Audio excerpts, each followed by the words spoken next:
নির্বাচন যেন তারা এই বছরের মধ্যেই তাদেরকে দিতে হবে।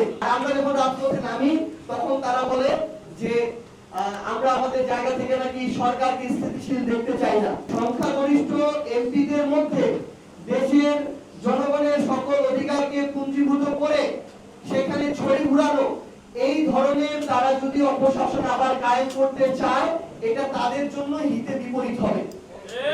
এর জন্য আমরা তাদেরকে আহ্বান করব অতি দ্রুত সময়ের মধ্যে সিটি কর্পোরেশন এবং উপজেলা ও পৌরসভা নির্বাচন যেন তারা এই বছরের মধ্যেই তাদেরকে দিতে হবে। তারা বিরোধী দল এবং বিরোধী দলীয় জোটকে রাজপথে নামার জন্য সকল ধরনের অপকর্ম এবং অপসিদ্ধান্ত তারা গ্রহণ করবে। আর আমরা যখন রাজপথে নামি তখন তারা বলে যে আমরা আমাদের জায়গা থেকে নাকি সরকারকে স্থিতিশীল দেখতে চাই না। এই জন্য আমরা 3 মাস যেতে না যেতে রাজপথে নেমে যাচ্ছি। তো আমরা তাদেরকে আহ্বান করব যে বিরোধী দল আমাদের যেন রাজপথে না নামতে হয়, আপনাদেরকে ওই সিদ্ধান্তটা নিতে হবে এবং স্থানীয় নির্বাচনকে নিয়ে কোনো ধরনের পায়তারা করার সুযোগ নেই। এবছরের ডিসেম্বরের মধ্যেই আমরা সিটি কর্পোরেশন, উপজেলা পরিষদ এবং পৌর মেয়রের যে স্থানীয় নির্বাচন সেই নির্বাচনগুলো দেখতে চাই এবং সেই অনুযায়ী এই নির্বাচন কমিশন এবং স্থানীয় সরকারকে প্রস্তুতি নিতে হবে।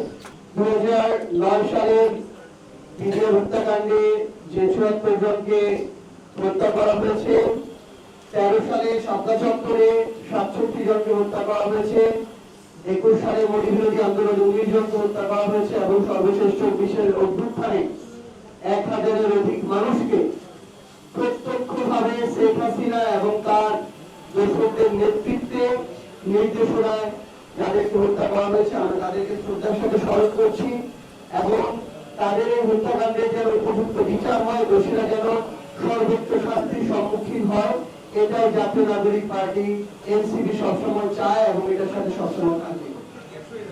আজকে আমাদের সাথে যারা যুক্ত হয়েছেন আমরা তাদেরকে এনসিপির পক্ষ থেকে অভিনন্দন জানাতে চাই।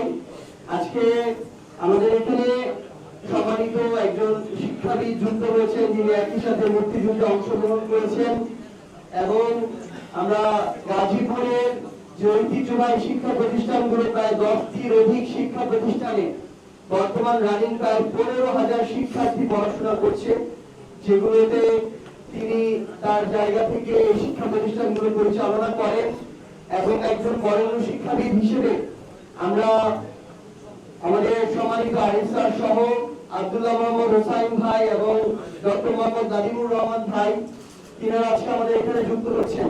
শুরু থেকে একটা কথা ছিল যে এনসিপি তরুণদের দল, অনেকেই বলেছিলেন আমাদেরকে পরামর্শ দিয়েছিলেন যে তরুণদের সাথে আমাদের যারা অগ্রজ রয়েছে তাদের অভিজ্ঞতা তাদের পরামর্শের একটা সংমিশ্রণ প্রয়োজন। আমরা সেই পথে হাঁটছি। আমাদের যারা সম্মানিত অগ্রজ, যাদের বয়স এখন 50-60-এর ঘরে দীর্ঘ একটি অভিজ্ঞতার ক্যারিয়ার রয়েছে বিভিন্ন ক্ষেত্রে, যারা বিশেষ দক্ষতা নিয়ে দীর্ঘ সময় কাজ করেছেন, আমরা তাদেরকে আহ্বান জানাচ্ছি